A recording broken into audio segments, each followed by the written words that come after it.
성경에서는 뭐 9장, 10장, 10장, 11장에서 주로 남부 지역을 점령을 하고 11장에서 북부 지역을 점령을 해서 간단히 끝난 것 같지만 간단히 끝나진 않고요. 18절 여호수아가 그 모든 왕들과 싸운 지가 오랫동안이라. 정확하게 몇 년인지가 알기 힘들지만 나중에 14장에 가보면 여호수아와 함께 가나안 땅에 들어왔던 갈렙이 이런 고백을 하는 것을 볼 수가 있습니다. 내가 이 광야에서 방한 이 45년 동안을 여호와께서 말씀하신 대로 나를 생존하게 하셨나이다. 오늘 내가 85세로 돼. 그래서 이 갈렙이 여호수아와 함께 40세의 부름을 받아서 85세가 됐다고 그러니까 광야에서 40년 지났으면 5년이 남지요.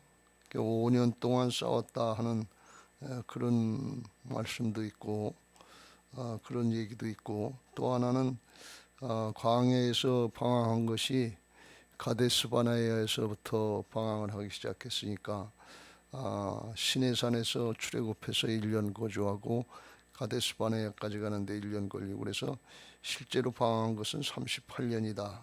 그렇게 볼 때는 7년이 되는 거예요. 그래서 5년 내지 7년 동안 전쟁을 하면서 싸웠다 하는 그런 말씀입니다. 그러니까 하루아침에 된 것은 아니고 오랫동안 싸우니까 싸우다가 지치기도 했겠죠. 힘들기도 했겠죠. 그러나 여기서 23절의 말씀에 보면 이와 같이 여호수아가 여호와께서 모세에게 말씀하신 대로 그 온 땅을 점령하여 이스라엘 지파의 구분에 따라 기업으로 주매 그 땅을 이 전쟁이 그쳤더라. 그래서 온 땅을 다 점령했다. 이렇게 해서 싹 다 점령한 것 같은데, 온 땅을 점령했다는 뜻은 그 뜻이 아니고 그 성읍을 중심으로 31개 왕을 물리쳤기 때문에 성읍을 중심으로 해서 치면서 간 것 같아요. 그러니까 이제 아주 시골이나 산지나 이런데 그 모든 군사들을 끌고 다니기가 힘들잖아요. 그러니까 한 지역이다 그러면 성읍을, 옛날에 성읍을 이렇게 건설하고 그 안에 중요 사람들이 살았으니까 성읍을 정복하고 또 다른 데가 성읍 정복하고. 그래서 13장 1절에 보면 이런 말씀이 나와요. 여호수아가 나이가 많아 늙음에 여호와께서 그에게 이르시되 너는 나이가 많이 늙었고 얻을 땅이 매우 많이 남아있도다. 얻을 땅이 아직 정복되지 않은 땅이 있다는 거예요. 근데 이건 어떻게 하려고 하시는가 하면 6절 말씀, 13장 6절 말씀에 보면 중간에 의해 내가 그들을 이스라엘 자손 앞에서 쫓아내리니, 그들이라고 하는 것은 남은 가나안 족속들 쫓아내리니 너는 내가 명령한 대로 그 땅을 이스라엘에게 분배하여 기업이 되게 하되 그랬어요. 그러니까 이 남은 땅들은 각 지파의 12지파로 다 이쪽 요단강 서편은 9지파 반, 요단강 동편은 2지파 반, 그래서 9지파 반에게 나눠주고, 나눠준 지파들이 그 자기들의 지파의 영역에 속한 남은 가나안 족속들을 물리치라, 이렇게 한 것 같아요. 그러니까 이제 하나님께서 여호수아에게 명령해서 성읍을 지배하라, 점령하라 하는 것은 그것은 다 했다 그런 말씀이에요. 명령대로 했다 그런 말씀이에요. 여기 보면 출애굽기 23장에 보면 하나님이 모세에게 말씀하실 때 그런 말씀을 하신 적이 있어요. 그러나 그 땅이 황폐하게 되므로 들짐승이 번성하여 너희를 해할까 하여 1년 안에는 그들을 내 앞에서 쫓아내지 아니하고 네가 번성하여 그 땅을 기업으로 얻을 때까지 내가 그들을 내 앞에서 조금씩 쫓아내리라. 그래서 시간이 좀 걸린 거고 조금씩 쫓아내는 건데, 나중에 이스라엘 백성들이 그 각 지파로 분배하고 받고서 사사기서에 보면 점령하라고 하는 자기 지역의 가나안 족속들 땅을 그걸 안 하고 그냥 놔뒀어요. 대부분 그냥 놔뒀고 갈렙 같은 사람만 헤브론 산지에 가서 싸워서 이기고 그랬는데, 그것이 나중에 보면 이스라엘 백성들에게 견고한 진이 된 것을 볼 수가 있어요. 그들을 그냥 놔두니까 조금 남았으니까 대부분의 큰 지역은 점령을 하고 조금씩 이렇게 남았으니까 그게 뭐 별거겠냐. 그리고 그들이 뭐 힘을 키워서 우리하고 대적할 수 있겠냐 이렇게 생각하고 그냥 놔뒀는데, 그게 나중에 뭐가 되는 거면 그들이 가나안 땅 사람들이 문명으로 볼 때는 농경 문명이고 철기 문명도 있고 그래서 이스라엘 백성보다 앞섰거든요. 그러니까 거기 가나안 땅에 들어서 농사 짓고 살고 그러려면 그들이 더 잘하는 거예요.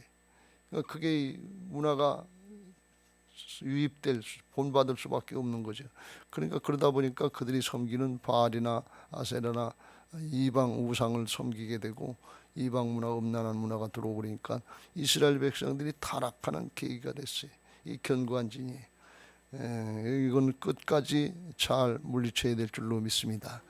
여호수아가 잘못됐다는 게 아니에요. 여호수아는 명령 받은 대로 했고, 그렇지 않으면 이걸 일일이 상쪽 꼭대기까지 쫓아가서 싸우고 또 해변까지 쫓아가서 싸우고 시골까지 가고 그러려면 이게 너무 오래 걸리고 힘드니까 그 성읍을 중심으로 해서 싸우는데, 오늘 17절 말씀에 세일로 올라가는 한락산에서부터 헤르몬산 아래 레바논 골짜기의 바알갓까지 알아. 그들이 왕들을 모두 잡아쳐 죽였으니, 왕들을 죽였다니까 왕이 성읍에 있으니까.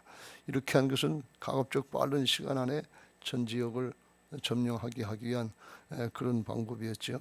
그래서 그걸 여호수아는 했지만 나중에 분배받은 이스라엘 백성들이 한번 전쟁이 그치니까 그 다음에는 또 싸우기가 싫은 거예요. 어려운 거예요. 그러니까 그냥 놔둬도 되겠지 그래서 대수롭지 않게 생각했다가 나중에 이스라엘의 우상 숭배로 전락되고 넘어가는 그런 계기가 된 걸 볼 수가 있어요. 우리가 신앙하면서 죄악은 모양이라도 버리라. 그리고 죄악은 끝까지 싸워서 피 흘리기까지 싸워서 이겨야 된다고 하는 뜻이 그 뜻입니다. 죄를 그냥 놔두면 나중엔 죄가 우리를 잡아먹어요. 죄에 물들고 그냥 습성이 되고 따뜻한 물에 태워서 죽는 개구리 모양 그냥 오염돼서 거기 뜨거워서 죽는지도 모르고 전염되는지도 모르고 그렇게 당한단 말이죠. 우리가 신앙하면서 철저하게 잘 해야 될 줄로 믿습니다. 여호수아가 이 전쟁을 마치기까지 승리할 수 있었던 딱 한 가지 이유는 23절 이와 같이 여호수아가 여호와께서 모세에게 말씀하신 대로 그 온 땅을 점령하여 하나님의 말씀대로 했다. 지역도 그렇고 그 싸움의 방법도 그렇고 하나님을 의지해서 하나님의 말씀대로 따르니까 하나님께서 함께 하셨다 하는 것입니다. 이것은 이스라엘 백성들과 가나안 땅의 사람과 사람과의 싸움 같이 겉으로는 보이지만 속으로다가는 하나님께서 죄악의 세력을 심판하시는 것이기 때문에 영적인 싸움이에요. 그래서 거룩한 전쟁이에요. 그래서 하나님의 말씀을대로 따르고 순종하면서 거룩하게 성별해야 하나님께서 함께 하시지, 불순종하면서 자기 멋대로 하면서 하나님이 함께 하시는 걸 바라보면 그건 하나님이 그렇게 안 하신다 말이지. 순종하면서 말씀을 따를 때 그때 하나님이 함께 하시는 것을 믿으시기 바랍니다. 우리들도 마찬가지예요. 우리의 이 이스라엘 백성들의 가나안 정복 전쟁 같은 게 우리의 영적인 싸움의 과정인데, 영적인 싸움을 싸운다고 해서 죄를 짓고 불순종하는 부분이 있으면 하나님이 함께 하시질 않아요. 그래서 왜 이 여호수아는 밤낮 승승장구하고 이기는데 우리는 왜 못 이기나 그러는, 우리가 문 열어놓은 부분이 있기 때문에 그래. 죄진 부분들이. 그런 걸 정리하고 바로 행해야 될 줄로 믿습니다. 영적인 싸움의 비결은, 승리의 비결은 거룩인 것을 믿으시기 바랍니다. 어떻게 싸우느냐, 어떤 방법으로 싸우느냐 그게 중요한 것이 아니고 하나님이 싸워주셔야, 하나님이 대신 싸워주셔야 이기니까, 그렇게 하나님이 함께 하시려면 우리가 거룩하게 성별해야 되는데, 거룩하게 성별하는 방법은 하나님의 말씀대로 따르는 그게 가장 좋은 방법인 줄로 믿습니다. 그러면 세상 사람들하고 저절로 구별되게 되고 하나님이 함께 하시는 거예요. 그래서 이 전쟁의 승리는 방법에 있지 않고 사람에 있는 거예요. 하나님의 말씀대로 따르느냐 안 따르냐, 여호수아가 능력이 있어서 싸움을 잘해서 승리한 게 아니라 모세하고 함께 있었던 것 같이 내가 너하고 함께 있을 거다. 너를 대적할 자가 없을 거다. 그런 말씀이 뭔가 하면 하나님이 함께 하셔야 되니까 사람의 믿음이 어떠냐 그게 중요하지 방법을 찾고 뭐 다른 어떤 세상의 지식을 찾고 그런 그거하고는 다르다 그런 말씀이에요. 이게 영적인 싸움이기 때문에 그래요. 우리도 신앙하면서 늘 강조합니다. 믿음의 사람이 되어야 될 줄로 믿습니다. 하나님이 붙잡고 일하실 만한 신뢰할 만한 사람이 돼야지. 하나님께 능력은 다 있어요. 축복은 하나님께 다 있어요. 문제 해결은 주님께 맡기고 우리는 하나님이 신뢰할 수 있는 믿음의 사람이 돼. 사람과 사람 사이에도 신의가 있어야 되고 믿음의 신뢰가 있지. 이렇게 자기 이해관계를 따서 요랬다 욕스럽게 그러면 그건 누가 봐도 금세 속을 들여다 보이는데 그거 속겠어요. 그러니까 신뢰할 만한 사람이 돼야지. 믿음을 줄 만한 사람이 돼야 그래야 하나님이 끝까지 붙잡고 일하실 줄로 믿습니다.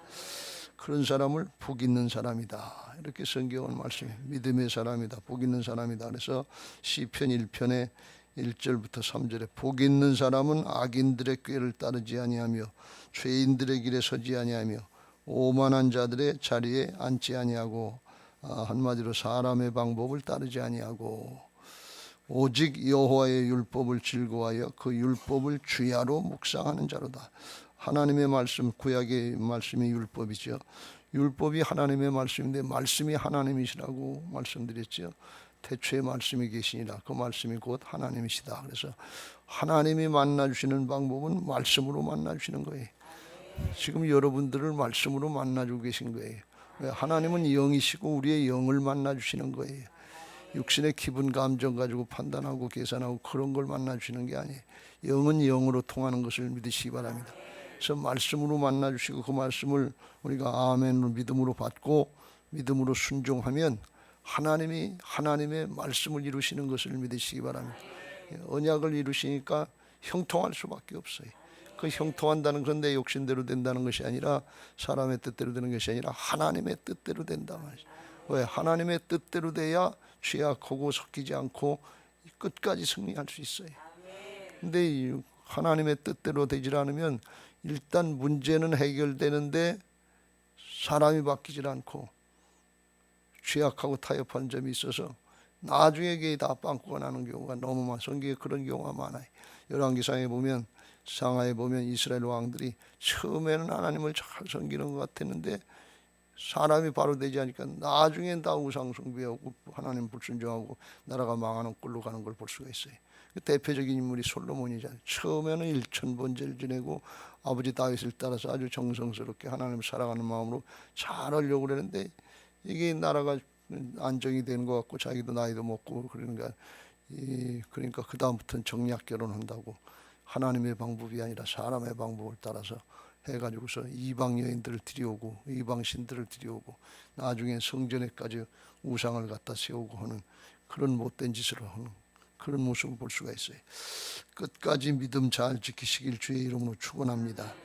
3절 그런 사람은 시냇가에 심은 나무가 철을 따라 열매를 맺으며 그 잎사귀가 마르지 아니함 같으니 그가 하는 모든 일이 다 형통하리로다. 주일날 말씀드린 것처럼 모든 것이 합력해서 선이 이루어지게 하시는 줄로 믿습니다.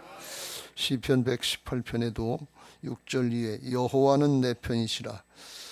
내가 두려워하지 아니하리니 사람이 내게 어떻게 할까.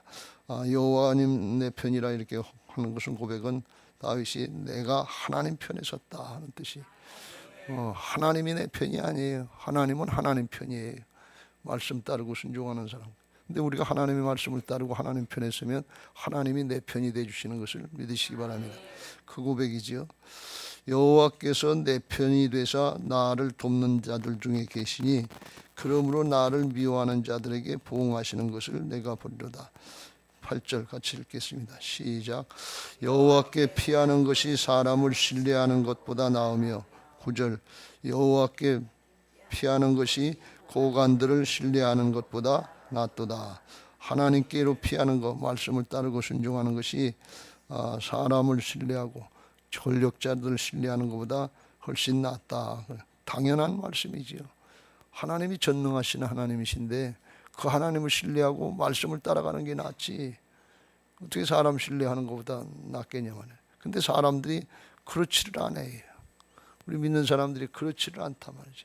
상황, 현실 보면 눈에 보이는 건 현실이고 눈에 보이는 건 사람이기 때문에 어떤 백줄 찾든지 뭐 등을 비울 때 요청할 수 있는, 부탁할 수 있는 사람 있으면 그거부터 찾지 하나님을 찾지 않는다 말이에요.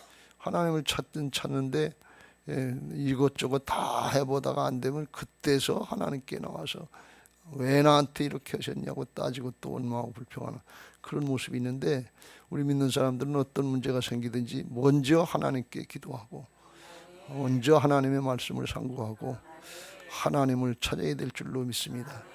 우리에게 하나님은 그래서 이제 감당할 수 없는 시험을 허락지 않으신다 그랬어요. 근데 우리가 생각할 땐, 사람이 볼 땐 감당할 수 없는 시험이 많잖아요. 근데 왜 그렇게 말씀하시는 건 하나님께로 피하라 말이지. 하나님이 문제를 해결하시니까 하나님이 보실 때는 문제거리가 안 되는 거예요. 그러니까 하나님께로 피하기만 하면 피할 길이 없을 것 같을 때 피할 길을 주셔서 피하게 하시는데, 하나님께로 말씀으로 피하면 하나님이 해결해 주시는 거예요. 그게 여호수아가 승리했던 비결인 것을 믿으시기 바랍니다. 그런 신앙 하시길 예수님의 이름으로 축복합니다. 사람의 힘 가지고, 내 재주 가지고, 내 적은 경험이나 지식 가지고, 내 생각에는, 내 경험으로 볼 땐 이거 주장하다가 망하지 말고, 그렇게 하면 남는 게 없어요.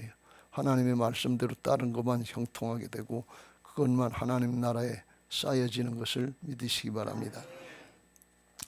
여기 20절 말씀이면 가나안 족속들이 대부분 멸망했는데 히 족속 기브온 주민밖에 화친한 사람이 없다는데 왜 그랬냐?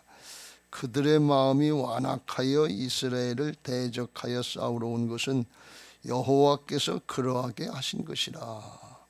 그들을 진멸하여 바치게 하여 은혜를 얻지 못하게 하시고 여호와께서 모세에게 명령하신 대로 그들을 멸하려 하심이었더라. 그래서 언뜻 잘못 생각하면 하나님께서 완악하게 하시고 하나님께서 죽게 진멸당하게 이렇게 하신 것 같은데, 그런 뜻이 아니고 성경에 모세가 바로를 싸울 때도 그랬죠. 바로를 하나님께서 멸망시키려고 그랬다 하시는 뜻이 나오는데, 이건 그들이 완악해서 죄악을 너무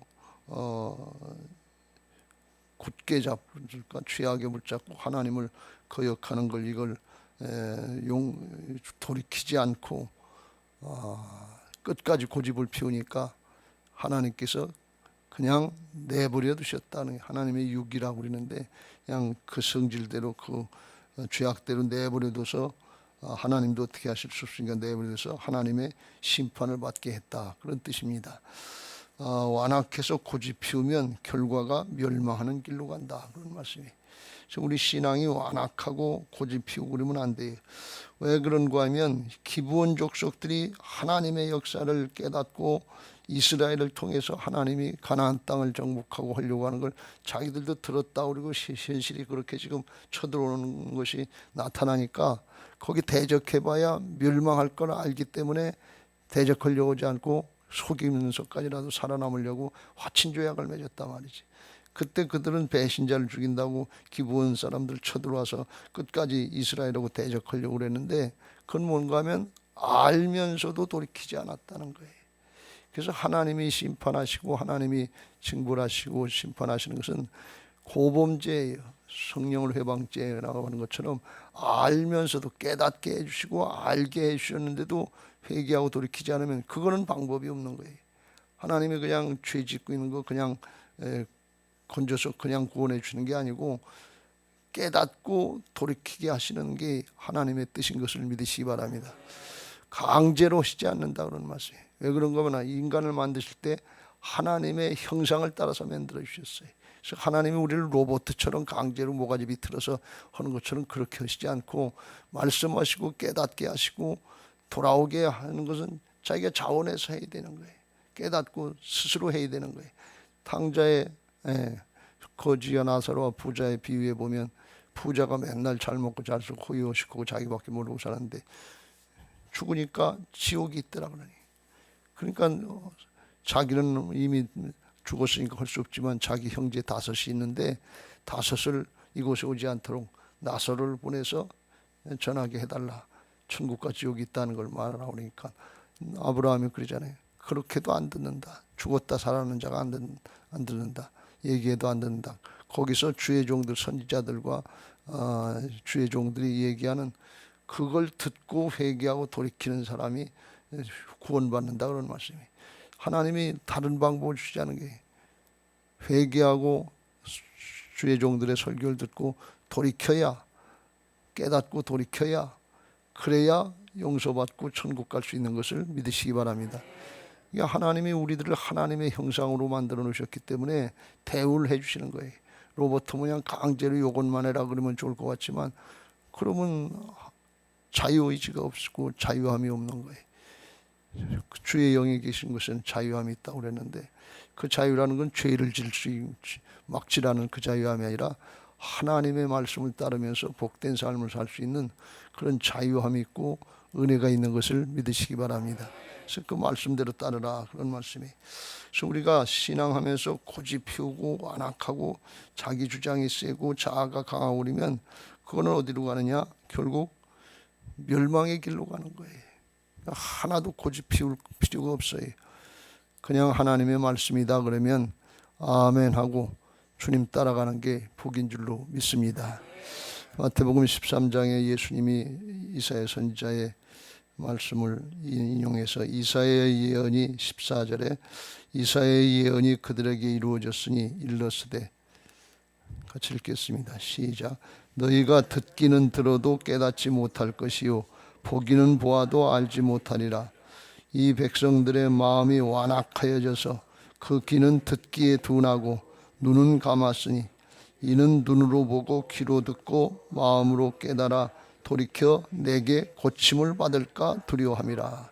고침받을까 두려워했다. 마음이 완악해졌다. 그래서 완악해져서 고집 피우니까 너희가 듣기는 들어도 깨닫지 못할 것이요 보기는 보아도 알지 못하리라. 왜 그래? 자기 걸 주장하고 있으니까, 자기 걸 붙잡고 있으니까 듣기는 들어도 깨닫지 못하는 거예요. 이 내 중심, 이기적인 세속적인 중심의 이건 죄악이기 때문에 이거 내려놓고 하나님의 말씀 앞에 겸손히 가난한 심령으로 주여 말씀하시옵소서 종이 듣겠나이다 하는 심정으로 들을 때 그때 깨달음이 있고 마음밭이 굳었던 마음밭이 성령의 역사로 다 부드러워지고 옥토가 되는 은혜가 있는 것을 믿으시기 바랍니다. 듣지 않고 거역하면 그 말씀대로 하나님이 이루시는데 그걸 안 듣고 거역하면 나중에 이스라엘 백성들처럼 영원한 심판에 처하게 되고 하나님의 말씀대로 심판을 받게 되는 게 말씀의 기준, 심판의 기준은 하나님의 말씀인 것을 믿으시기 바랍니다. 출애굽 1세대들이 그걸 하나님의 말씀을 듣지 않고 고집 피우고 원망하고 불평하다가 가나안 땅에 들어가지 못하고 안식에 들어가지 못하고 멸망을 받아 당했잖아요. 그래서 그 히브리서 4장에 보면 그런 말씀이 있어요. 7절에 오랜 후에 다윗의 글에 다시 어느 날을 정하여 오늘이라고 미리 이같이 일렀으되 오늘 너희가 그의 음성을 듣거든 너희 마음을 완고하게 하지 말라 그랬어요. 하나님의 말씀 앞에 완고하지 말고 부드러운 심령으로 받아들이라 그런 말씀이에요. 아멘하고 받아들이고 순종하는 게 복이다 말이에요. 고집 피워야 죄악으로 굳어진 거니까 그건 멸망의 길, 심판의 길로 간다 그런 말씀이에요. 그래서 만일 여호수아가 그들에게 안식을 주었더라면 그 후에 다른 날을 말씀하지 아니하셨으리라. 그런즉 안식할 때가 하나님의 백성에게 남아있도다. 그래서 이스라엘 백성들에게는 가나안 땅에 들어가는 게 안식하러 들어가는 것이고 우리는 천국에 들어가는 것이 영원한 안식에 들어가는 것인 것을 믿으시기 바랍니다. 근데 그 말씀을 듣고 완악하지 말아라 말이에요. 고집 피우지 말아라. 그걸 잘 할 때 하나님의 역사가 우리들에게 있게 될 줄로 믿습니다. 우리들도 신앙하면서 이 선한 싸움의 과정을 하는데 한 번, 두 번 성을 하나, 두 개, 한순간의 승리, 한순간의 성공 이거에 만족하지 말고 문제 해결된 거 이거에 만족하지 말고 선한 싸움 싸움에서 우리의 심령이 하나님 앞에 복 있는 사람으로 그리스도의 좋은 군사들로 변화받기까지 끝까지 이 선한 싸움의 과정을 잘 감당할 수 있게 되시길 주의 이름으로 축원합니다. 주님 앞에 서는 날에 믿음의 승리자들로 서게 되시길 바랍니다. 바울이 고백한 것처럼 내가 선한 싸움을 싸우고 달려갈 길을 마치고 믿음을 지켰으니 언제까지? 면류관 받을 때까지 끝까지 믿음 지키고 주님 앞에 설 때 승리자로 서시길 주의 이름으로 축원합니다. 우리가 현실을 살면서 육신의 모습을 살면서 문제 해결이 시급한 것 같은데 문제 해결을 통해서 하나님의 뜻은 주님께로 나오라 그런 말씀이에요.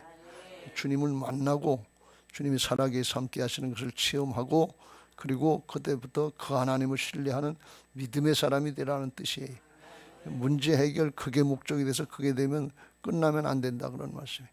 거기서부터 더 나아가서 믿음의 사람으로 세워지고 영적인 승리자들이 다 되는데 최후의 승리를 얻기까지 하나님이 말씀하신 걸 다 이루기까지 거기까지 나갈 수 있는 최후의 승리자들이 다 되시길 주의 이름으로 축복합니다.